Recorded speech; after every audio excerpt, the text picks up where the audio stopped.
kasih Bapa, dan ajar kami untuk firman-Mu boleh tinggal di dalam hati kami, bahkan setiap kami boleh belajar untuk melakukannya. Terima kasih Bapa, di dalam nama Tuhan Yesus, kami sudah berdoa dan mengucap syukur atas kebaikan-Mu yang Kau nyatakan pagi hari ini. Haleluya. Amin.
Shalom saudara, pandemi adalah suatu penyakit yang menyebar ke seluruh dunia dan mengakibatkan kematian dalam jumlah yang besar.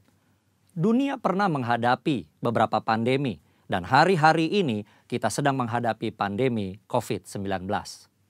Nah, banyak yang bertanya, apa makna pandemi ini bagi orang percaya? Untuk menjawab pertanyaan ini, mari kita melihat dua hal berikut terlebih dahulu. 1. Dosa adalah akar dari sakit penyakit. Tuhan menciptakan manusia dan menempatkannya di Taman Eden dalam kondisi yang ideal. Tidak ada kejahatan, penderitaan atau sakit penyakit. Namun kondisi yang ideal tersebut menjadi rusak ketika manusia menggunakan kehendak yang dimilikinya dengan cara yang keliru. Iblis memberikan pendapat yang salah dengan cara yang menarik, sehingga akhirnya Hawa mengambil buah pengetahuan baik dan jahat, memakannya, demikian juga diikuti oleh Adam. Akibatnya, dosa masuk ke dalam kehidupan manusia dan menurunkan kutuk, sakit penyakit, kekacauan, dan kematian kekal. 2. Anak-anak Tuhan tinggal di dalam dunia yang berdosa. Kita perlu mengetahui bahwa kita sebagai orang percaya tinggal di dalam dunia yang sudah jatuh dalam dosa. Oleh karenanya, anak-anak Tuhan sangat rentan terhadap akibat-akibat dosa. Namun buat anak-anaknya, Tuhan memberikan perlindungan yang luar biasa. Ada pagar yang mengelilingi anak-anak Tuhan yang tidak dapat ditembus oleh si jahat. Jika si jahat ingin mencobai anak-anak Tuhan, mereka memerlukan izin dari Tuhan. Dan salah satu syarat Tuhan adalah pencobaan itu tidak boleh melampaui kekuatan manusia. Kita harus ingat, diberikan izin atau tidak, itu adalah kedaulatan Tuhan. Pada hari-hari ini, iblis terus bekerja untuk meningkatkan pencobaan guna mengacaukan manusia. Sehingga manusia tidak fokus pada Tuhan dan rencananya.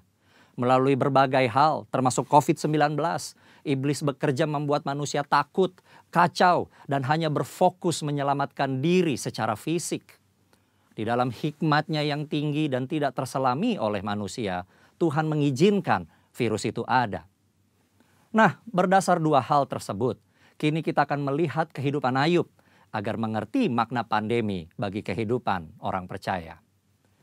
Saudara, Ayub dicatat sebagai orang yang saleh, jujur, takut akan Tuhan, dan menjauhi kejahatan. Tuhan memberkati Ayub dan segala usahanya. Ternaknya berkembang biak mencapai ribuan. Ayub diberkati dengan 7 anak laki-laki dan 3 anak perempuan. Semua berjalan dengan baik sampai suatu hari Ayub mengalami hal yang tidak menyenangkan. Semua anaknya mati, ternaknya habis, dan tubuhnya menderita penyakit bara. Ayub begitu menderita kesakitan sampai-sampai mengutuki hari kelahirannya.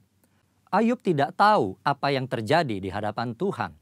Ayub 2 ayat 1 mencatat, pada suatu hari datanglah anak-anak Allah menghadap Tuhan, dan di antara mereka datang juga iblis untuk menghadap Tuhan. Iblis datang menghadap Tuhan dan meminta untuk mencobai Ayub. Tuhan mengizinkan hal itu karena Tuhan tahu bahwa Ayub dapat mengatasinya. Tuhan mengizinkan pencobaan ini adalah untuk menguji motivasi, memurnikan, dan menghasilkan pertobatan. Pada akhirnya tujuan Tuhan tercapai ketika Ayub berkata, hanya dari orang saja aku mendengar tentang engkau, tetapi sekarang mataku sendiri memandang engkau. Oleh sebab itu, aku mencabut perkataanku dan dengan menyesal aku duduk dalam debu dan abu.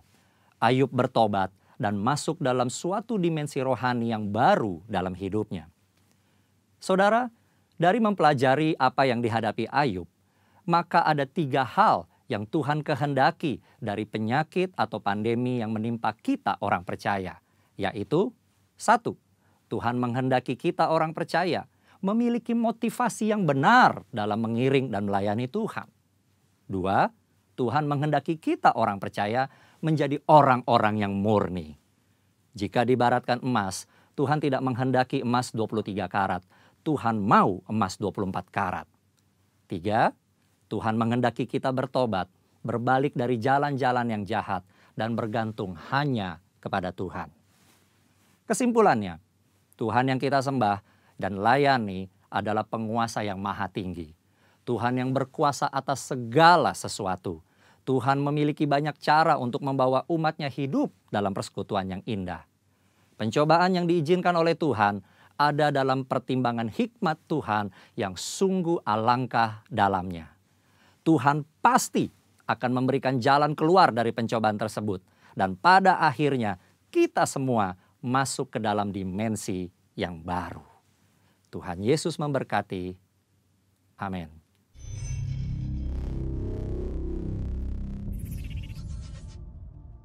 Shalom jemaat yang dikasihi Tuhan. Puji syukur di hadapan Tuhan karena pada hari ini kita dapat bertemu di dalam ibadah virtual. Saya percaya ini semua karena pertolongan Tuhan. Mari kita berdoa sebelum kita mendengarkan firman-Nya. Bapa di surga, kami sangat bersyukur di tengah-tengah pandemi COVID pada saat ini. Tuhan tetap mengizinkan kami untuk beribadah bersama. Tuhan, sebentar kami akan mendengarkan firman-Mu. Biarlah firman-Mu boleh menolong kami untuk semakin bertumbuh secara khusus. Keluarga-keluarga Tuhan, keluarga-keluarga Kristen di tempat ini boleh semakin bertumbuh di dalam mengasihi Tuhan, di dalam bertemu dengan Tuhan secara pribadi. Tolong hamba-Mu dengan segala keterbatasan hamba, Biarlah ini semua boleh menolong kita semua untuk terus menjadi anak-anak Tuhan, menjadi keluarga-keluarga Tuhan yang menyenangkan hati Tuhan. Di dalam nama Yesus kami siap untuk mendengarkan sabda-Mu. Amin. Jemaat yang dikasihi Tuhan, tema hari ini adalah keluarga yang terus diperbaharui. Keluarga yang terus diperbaharui. Pertanyaannya adalah, mengapa Tuhan mau keluarga kita terus diperbaharui? Kenapa Tuhan terus membentuk keluarga kita sehingga keluarga kita merasakan bahwa ada hal-hal yang terjadi yang mungkin tidak menyenangkan. Ada penderitaan, ada pertengkaran, ada hal-hal lain yang akan sangat menyusahkan. Keluarga kita akan terus diperbaharui oleh Tuhan. Saya akan memulainya dengan sebuah pertanyaan. Mungkin ini pertanyaan klasik. Pertanyaan ini sering ditanyakan kalau misalnya ada sepasang pria dan wanita yang akan menikah. Mereka selalu ditanya sama pendetanya ya, atau sama gembalanya, kenapa Anda menikah dan membentuk keluarga? Begitu bukan? Jadi sekali lagi ini pertanyaan klasik yang sering kali diulang. Nah, kalau misalnya pertanyaan ini saya tujukan kepada Bapak Ibu dan jemaat sekalian, baik yang sudah menikah maupun yang belum menikah atau mempersiapkan pernikahannya, begitu ya. Mengapa Anda menikah dan membentuk keluarga? Kira-kira jawabannya apa? Ya, pada umumnya orang akan menjawab, karena saya tidak mau hidup sendiri. Saya takut kesepian. Bagaimana nanti kalau saya sudah tua? Begitu ya. Jadi ada orang yang berpendapat seperti itu.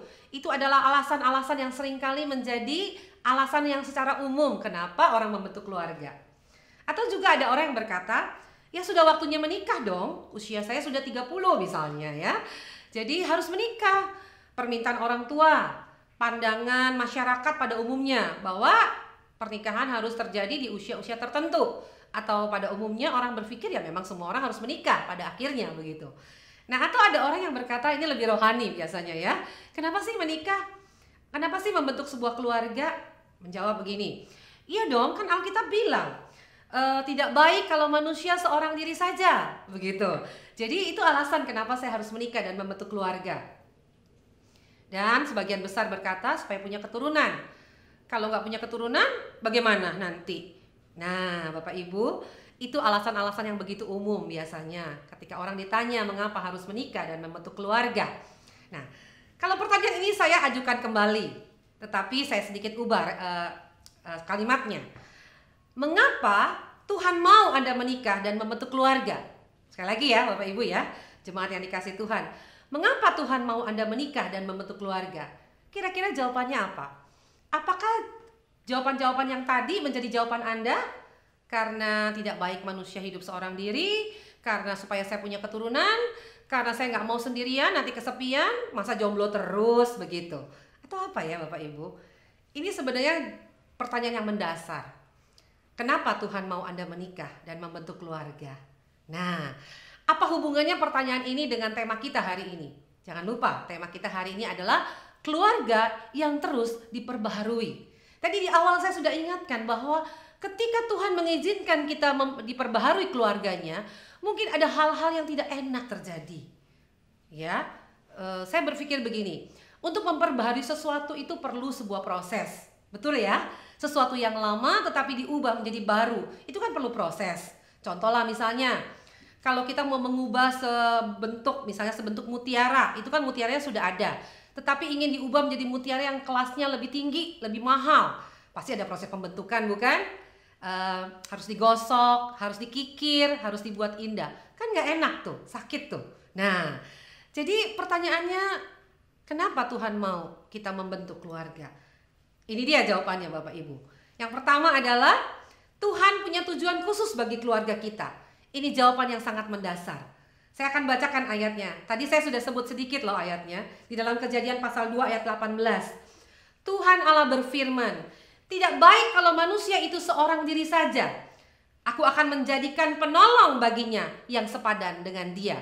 Kita semua tahu ini perkataan Tuhan. Di dalam Kejadian pasal 2 ayat 18. Ini adalah perintah Tuhan. Tuhan mau supaya tidak ada manusia yang seorang diri saja. Dia akan menjadikan penolong baginya yang sepadan dengan dia. Bapak Ibu, kalau kita memahami ayat ini, kita sering berpikir begini. Kenapa ya sampai Tuhan berkata tidak baik kalau manusia seorang diri saja? Nah, waktu Tuhan berinisiatif untuk menjadikan manusia yang kedua, yaitu Hawa. Nah, sebenarnya kan Adam punya Tuhan, bukan? Waktu itu Tuhan punya relasi yang begitu dekat dengan Adam. Saya hanya membayangkan, walaupun Alkitab mungkin tidak menulis secara detail ya. Saya membayangkan buat Adam yang mudah sekali berbicara dengan Tuhan. Relasi dengan Tuhan juga sangat dekat gitu ya, bisa bercakap-cakap seperti halnya seorang teman, seorang sahabat begitu ya, seperti seorang ayah kepada anak begitu. Sebenarnya Adam tidak perlu loh orang lain. Tetapi kenapa ya sampai Tuhan bilang tidak baik kalau manusia seorang diri saja. Aku akan menjadikan penolong baginya yang sepadan dengan dia, dan diciptakannya Hawa. Saya berpikir itu adalah cara Allah untuk menentukan bahwa Allah bersedia untuk menarik diri di dalam kehidupan manusia dan memberikan ruang manusia lain untuk menemani Adam. Artinya keluarga itu memang sebuah tempat, lembaga yang sengaja Tuhan ciptakan untuk memberikan kesempatan kepada dua orang, lebih banyak orang, untuk saling belajar bersama, sepadan dengan dia. Luar biasa bukan? Sebenarnya Allah bisa memenuhi segala kebutuhan Adam. Adam tidak perlu merasa kosong karena ada Allah, tetapi Allah menyediakan keluarga. Nah, Bapak Ibu yang dikasih Tuhan, sekali lagi, Tuhan punya tujuan khusus bagi keluarga kita. Untuk apa? Anda bisa baca di layar. Menjadikan keluarga sebagai tempat di mana manusia belajar untuk mengenal kasih Allah yang sempurna. Sekali lagi, Tuhan punya tujuan khusus buat keluarga kita, keluarga Anda dan keluarga saya. Apa tujuannya? Menjadikan keluarga kita sebagai tempat di mana manusia belajar untuk mengenal kasih Allah yang sempurna. Luar biasa bukan? Allah ingin di dalam keluarga kita mengenal kasih Allah yang sempurna. Allah menyatakan dirinya secara konkret di dalam keluarga kita. Itulah kenapa Allah membentuk keluarga. Bukan gereja loh sebenarnya, bukan sekolah loh, di mana Tuhan ingin memakai lembaga-lembaga untuk belajar mengenal kasih Allah. Memang ya, gereja secara khusus dan sekolah juga memang membantu untuk mengenal kasih Allah. Tetapi pada dasarnya di awal Tuhan menyediakan keluarga untuk membentuk kita, untuk menjadikan tempat bagi kita mengenal kasih Allah yang sempurna. Pertanyaannya, apa sih sebenarnya kasih Allah yang sempurna? Waduh, kalau kita mau cerita tentang kasih Allah yang sempurna, ya saya percaya lah ya, kita membutuhkan begitu banyak waktu untuk berbicara. Bahkan kata-kata manusia di dunia ini tidak sanggup untuk menyatakan kasih Allah yang sempurna. Di dalam Alkitab kita mengenal kasih Allah yang sempurna. Saya hanya memberikan beberapa contoh saja. Salah satunya misalnya ya, deskripsinya adalah kasih Allah yang unconditional.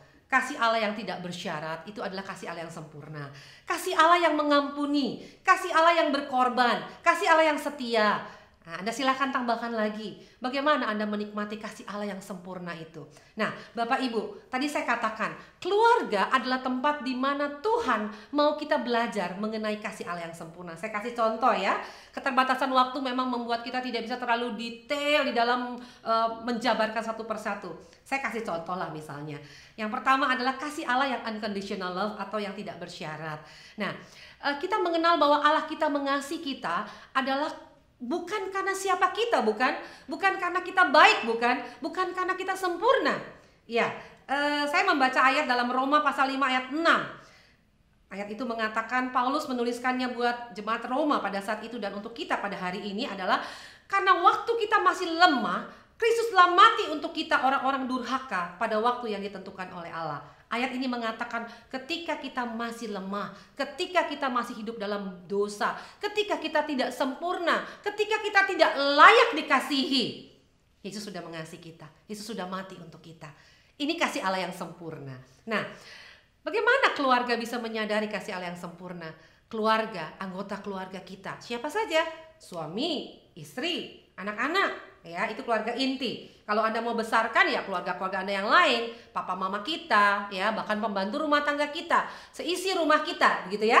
Nah, keluarga adalah tempat di mana orang-orang, anggota keluarga bisa belajar tentang kasih Allah yang sempurna. Dalam hal ini adalah tadi unconditional love misalnya, kasih yang tidak bersyarat.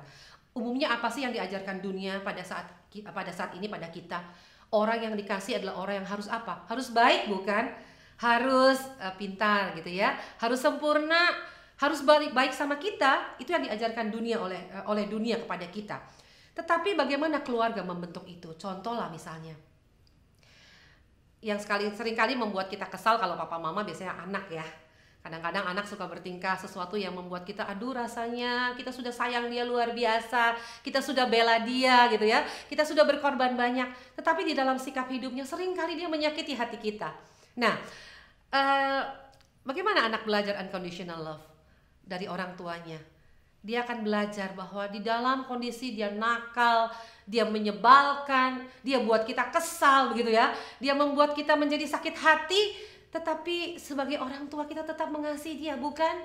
Kita mengasihi anak kita bukan hanya karena dia baik, bukan hanya dia berprestasi, bukan hanya karena dia tidak pernah melakukan kesalahan, bukan? Tapi kita mengasihi dia karena dia anak kita. Unconditional love. Allah memberikan keluarga sebagai tempat di mana kita belajar mengerti, oh iya seperti itu ya, Allah yang mengasihi kita tanpa syarat. Nah, ini ada satu contoh lagi nih yang saya berikan. Nah, ini adalah kasih Allah yang sempurna ya. Di dalam surat Efesus pasal 5 ayat 22 sampai 25 itu dituliskan, Paulus dengan jelas menuliskan, kasih Kristus adalah dasar hidup suami istri. Itu luar biasa sekali loh Bapak Ibu. Di dalam pembacaan firman Tuhan kita menemukan bukan seringkali lagi ya, tetapi keluarga itu selalu menjadi sebuah model. Dan Kristus adalah teladan bagi keluarga. Kasih Kristus adalah dasar suami istri. Saya bacakan ayat 22-nya nih ya. Hai istri, tunduklah kepada suamimu seperti kepada Tuhan. Ya kan? Seperti seperti kepada Tuhan. Artinya apa? Artinya bahwa Tuhan mau keluarga kita itu dalam hal ini suami menjadi gambaran Kristus. Sehingga istri harus tunduk kepada suami.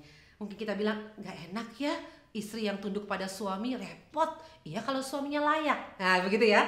Nah tapi jangan lupa loh Bapak Ibu, ayat 23 katakan, karena suami adalah kepala istri sama seperti siapa? Kristus. Kembali lagi, Kristus menjadi model. Dan modelnya ini diteladankan kepada suami. Suami adalah penggambaran Kristus. Artinya saya berpikir suami-suami akan terus diperbaharui. Suami-suami akan terus digesek sama Tuhan. Suami-suami akan terus diupayakan sama Tuhan. Untuk apa? Untuk menjadi gambaran Kristus. Itulah artinya kenapa keluarga kita harus perlu terus diperbaharui. Jangan lupa, istri-istri juga dikatakan, begitu bukan? Hai suami-suami, gitu ya, kasihilah istrimu sebagaimana Kristus telah mengasihi jemaat. Luar biasa bukan? Jadi bukan cuma istri yang tunduk pada suami, tapi suami yang harus mengasihi istri seperti Kristus mengasihi jemaat. Lagi-lagi Kristus menjadi model, dan suami harus belajar mencontoh menjadi seperti Kristus. Bapak Ibu yang dikasihi Tuhan, coba Anda pikirkan hal ini. Untuk orang bisa menjadi seperti Kristus perlu apa? Perlu dididik bukan? Perlu digesek bukan? Perlu diajar bukan? Perlu didisiplinkan bukan? Dan bagaimana seorang istri yang harus belajar tunduk kepada suami? Sama bukan? Harus digesek, harus diperlakukan hal-hal yang mungkin tidak enak begitu. Nah, saya kasih lihat gambar ini. Ini mungkin gambar yang gak enak ya. Ini KDRT misalnya ya. Nah, saya cuma mau pertanyakan gini. Seringkali ketika istri disakiti gitu ya, istri belajar bahwa wah suamiku tidak mengasihi aku seperti Kristus. Tapi jangan lupa tadi, di dalam keluarga Tuhan ingin supaya kita belajar mengasihi tanpa syarat, bukan? Pertanyaannya, sanggupkah kita sebagai istri mengasihi suami kita tanpa syarat? Sanggupkah kita sebagai suami mengasihi istri kita tanpa syarat?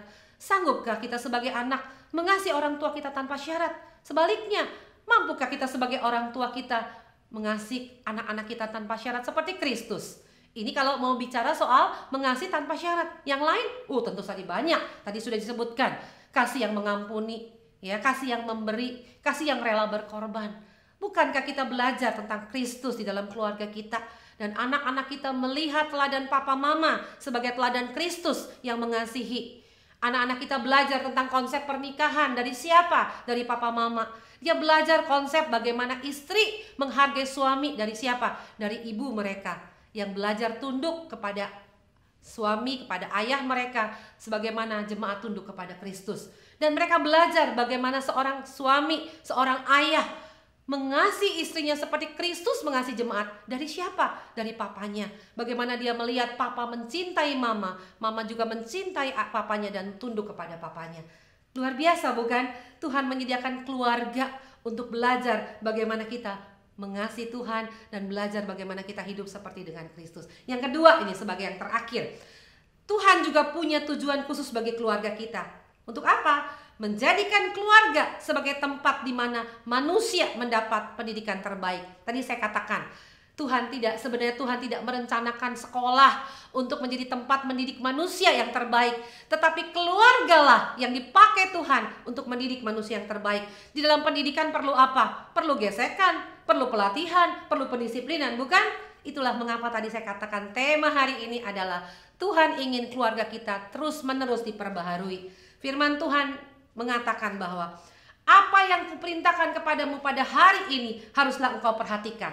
Haruslah engkau mengajarkannya berulang-ulang kepada anakmu dan membicarakannya apabila engkau duduk di rumahmu, apabila engkau sedang dalam perjalanan, apabila engkau sedang berbaring, apabila engkau bangun.